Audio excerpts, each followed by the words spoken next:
ta volonté soit faite sur la terre comme au ciel. Que ta volonté soit faite sur la terre comme elle est faite au ciel. C'est-à-dire qu'elle soit faite dans la dimension physique comme elle est faite dans la dimension spirituelle. Donc voici qu'était le but originel de Dieu pour l'être humain. C'est-à-dire en créant l'être humain, c'était ce que Dieu voulait que l'être humain puisse manifester. Ici aussi, Jésus-Christ fait référence ainsi à la corrélation qui existe entre la dimension spirituelle et la dimension physique. Malheureusement, Satan fit en sorte que l'être humain échoue à se conformer au plan original de Dieu pour l'être humain en poussant Adam et Ève à tomber dans le péché. Car Satan, qui est aussi appelé l'adversaire, c'est-à-dire l'adversaire des croyants, ou voire même l'adversaire des êtres humains tout simplement, il savait qu'en faisant pécher l'être humain contre Dieu, l'être humain ne serait plus capable de se conformer à l'image de Dieu dans la dimension physique. Et puisque c'est en étant le reflet de Dieu que l'être humain peut avoir l'autorité suprême sur la dimension physique, en faisant ainsi en sorte que l'être humain ne se conforme plus à l'image de Dieu, Satan faisait en fait perdre à l'être humain son autorité sur la dimension physique. Et c'est la raison pour laquelle les êtres humains ont maintenant peur des éléments de la dimension physique, les éléments qui appartiennent à la dimension physique. Par exemple, les êtres humains ont maintenant peur des animaux. Ils ont peur des lions, peur des tigres, des éléphants. Les êtres humains ont peur de la mer. Quand elle fait barrage, elle fait rage, etc. Mais tout cela n'était pas le cas avant qu'Adam et Ève ne tombèrent dans le péché, car les animaux, par exemple, sont venus à Adam pour qu'Adam puisse nommer chacun d'eux. Et c'est l'une des raisons principales lorsque Jésus-Christ vint physiquement sur terre. Il a ordonné à la mer et au vent de se calmer lorsque les disciples eurent peur de mourir à cause de la fureur de la mer et du vent. Marc chapitre 4 verset 37 à 41 qui dit: alors un grand tourbillon de vent s'éleva et les vagues entraient dans la barque en sorte qu'elle commençait à s'emplir. Mais il était à la poupe, dormant sur un oreiller, et ils le réveillèrent et lui dirent: maître, ne te soucies-tu point que nous périssions? Mais lui, étant réveillé, parla avec autorité au vent, et il dit à la mer: tais-toi, sois tranquille. Et le vent cessa, et il se fit un grand calme. Puis il leur dit: pourquoi avez-vous peur? Comment n'avez-vous point de foi? Et ils furent saisis d'une forte, grande crainte, et ils se disaient l'un à l'autre: mais qui est celui-ci que le vent même et la mer lui obéissent? Ainsi, Dieu prit donc un corps humain pour entrer dans la dimension physique au travers de la personne de Jésus-Christ, pour montrer aux êtres humains quelle était l'intention originelle de Dieu quand il les a créés.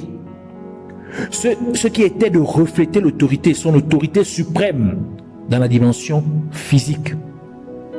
Et un autre aspect de la venue de Jésus-Christ sur la terre était aussi de restaurer l'être humain à cette position d'autorité initialement prévue dans la dimension physique, de la parole de Dieu dit dans Romains chapitre 8 verset 29 qui dit: car ceux qu'il avait auparavant connus, il les a aussi prédestinés à être conformes à l'image de son Fils, afin qu'il soit le premier-né entre plusieurs frères. Ainsi, en envoyant Jésus-Christ dans la dimension physique, Dieu le Père, en voyant envoyait en fait sa parole. Car Jésus-Christ est la parole de Dieu. Comme cela est mentionné dans le livre d'Apocalypse, Apocalypse chapitre 19, verset 13, qui dit « Il était revêtu d'une robe teinte de sang. » Parlant de Jésus-Christ. Et il s'appelle la parole de Dieu. Dieu a dû envoyer sa parole parce que c'est par sa parole qu'au commencement, il a créé toutes choses et qu'il a fait en sorte que la terre qui était sans forme, qui était informe, ait une forme.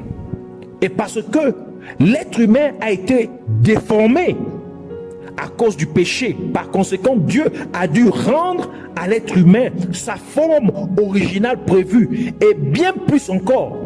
C'est pourquoi Dieu a envoyé Jésus-Christ, qui est la parole de Dieu, afin que l'être humain puisse être restauré à sa forme et sa position d'autorité initialement prévue. D'où il est écrit dans le livre de Jean chapitre 1, verset 1 à 4, qui dit « La parole était au commencement et la parole était avec Dieu. Et cette parole était Dieu. Elle était au commencement avec Dieu. Toutes choses ont été faites par elle. Et rien de ce qui a été fait n'a été fait sans elle. C'est en elle qu'était la vie, et la vie était la lumière des hommes. » Le verset 14 dit « Et la parole a été faite chair et a habité parmi nous, pleine de grâce et de vérité. Et nous avons vu sa gloire, une gloire telle que celle du Fils unique venu du Père. » Donc, cette parole-là est rentrée dans la dimension physique en la personne, par l'intermédiaire de Jésus-Christ, dans la personne de Jésus-Christ. Ainsi, chaque fois que vous entendez la parole de Dieu, ou chaque fois que vous méditez la parole de Dieu, cette parole de Dieu transforme votre être intérieur, le réformant et restructurant chaque élément de votre être pour vous donner la forme que Dieu voulait que vous puissiez avoir à l'origine. D'où le roi David dit ce qui suit dans Psaume 139, versets 15 à 16, qui dit « Mes os ne t'étaient point cachés lorsque j'étais formé dans le secret. Ouvrez comme un tissu dans les lieux bas de la terre. Tes yeux m'ont vu lorsque j'étais comme une masse informe, et sur ton livre étaient inscrits tous les jours qui m'étaient réservés quand aucun d'eux n'existait. » Et la foi est le principal mécanisme par lequel la parole de Dieu opère cette transformation en vous. Car l'écoute ou la méditation de la parole de Dieu produit la foi en vous.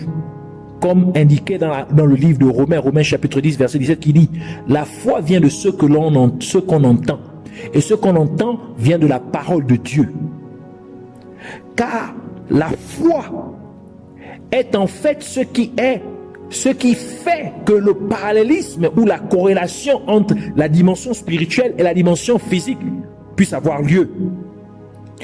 Car par votre foi, vous rendez l'invisible qui appartient au spirituel à être visible dans le physique. Et de plus, c'est parce que vous croyez en Dieu que vous prierez et que Dieu ferait que les choses se produisent dans la dimension spirituelle pour se refléter dans la dimension physique. Ainsi, vous transcendez les choses de la dimension spirituelle à la dimension physique. D'où le livre d'Hébreux dit ce qui suit dans Hébreux chapitre 11, verset 1 qui dit « Or la foi est une vive représentation » de ce qui parle d'assurance, des choses qu'on espère et une démonstration de celles qu'on ne voit point. Ainsi, lorsque vous passez du temps à écouter ou à méditer régulièrement la parole de Dieu, vous voyez en fait la gloire de Dieu, car Dieu et sa parole sont un. Et ce faisant, vous êtes changés de plus en plus en cette même image de Dieu. Car c'est-à-dire à l'image même de cette parole de Dieu que vous contemplez. Et cela est fait par l'Esprit de Dieu. De sorte que les trois aspects de Dieu, c'est-à-dire Dieu le Père, sa parole, signifiant Jésus-Christ, et son esprit, c'est-à-dire l'Esprit Saint, qui était présent au commencement, lorsque Dieu a tout créé, de sorte que les trois mêmes aspects de Dieu soient également impliqués lorsque vous êtes transformés à l'image même de Dieu. D'où la parole de Dieu dit dans 2 Corinthiens chapitre 3 verset 18. Ainsi, nous tous qui contemplons comme dans un miroir la gloire du Seigneur à visage découvert, nous sommes transformés en la même image de gloire en gloire, comme par l'Esprit du Seigneur. C'est pourquoi Dieu déclara sa parole à Jérémie, afin que Jérémie puisse se conformer à ce que Dieu avait voulu qu'il soit, en amenant Jérémie à croire en sa parole. Jérémie chapitre 1 verset 4 à 5 qui dit: la parole de l'Éternel me fut adressée en ces mots: avant que je te forme dans le sein de ta mère, je t'ai connu. Avant que tu sortes de son sein, je t'ai sanctifié. Je t'ai établi prophète pour les nations. Alors vous devez comprendre l'impact de la parole de Dieu qui parle, qui vient de la dimension spirituelle pour vous transformer dans la dimension physique afin que vous puissiez maintenant corroborer l'image même de Dieu. Vous pouvez maintenant venir maintenant à ressembler, à reprendre cette ressemblance de Dieu qui était l'intention originelle de Dieu lorsqu'il a créé l'être humain. Alors, à cause du péché, nous avons été déformés, sommes devenus sans une forme appropriée. Donc, comme la terre était sans forme. Mais lorsque Dieu donna sa parole, la terre prit forme. Ainsi, Dieu donne sa parole. Lorsque nous passons du temps à écouter la parole de Dieu, à méditer la parole de Dieu, maintenant notre vie prend forme. Notre être entier prend forme maintenant. Cette forme même que Dieu voulait que nous puissions avoir dès le commencement. Alors nous voulons prier. Premièrement, pour remercier le Seigneur pour sa parole.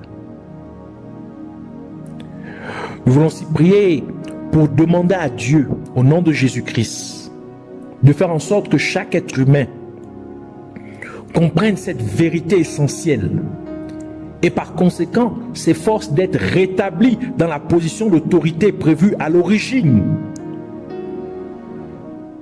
que Dieu a pour les êtres humains. Et finalement, nous voulons prier pour remercier Dieu d'avoir répondu à nos prières. Alors joins-toi à moi et prions ensemble. Père éternel, Dieu de gloire, Dieu tout-puissant, toi qui ne changes pas, toi qui vis pour toujours et à jamais, toi le Dieu amour, le Dieu de bonté, toi qui ne cesses, Seigneur, de nous faire du bien au travers de ta parole, au travers de tes vérités, Seigneur, révélées. Merci, Seigneur, du fond du cœur. Nous venons te prier, Seigneur.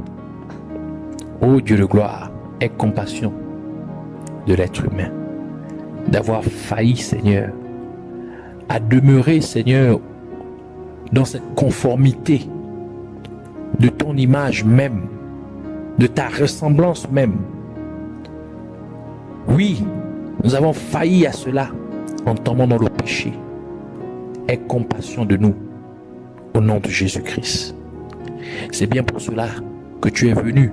Tu as pris un corps physique pour te déployer dans la dimension physique, te manifester réellement à nous et de pouvoir, Seigneur, te sacrifier pour nous, afin de bien vouloir nous restaurer dans cette position, Seigneur, d'autorité, dans cette image même, Seigneur, dans ton image même, Seigneur, que tu avais établie pour nous dès le commencement.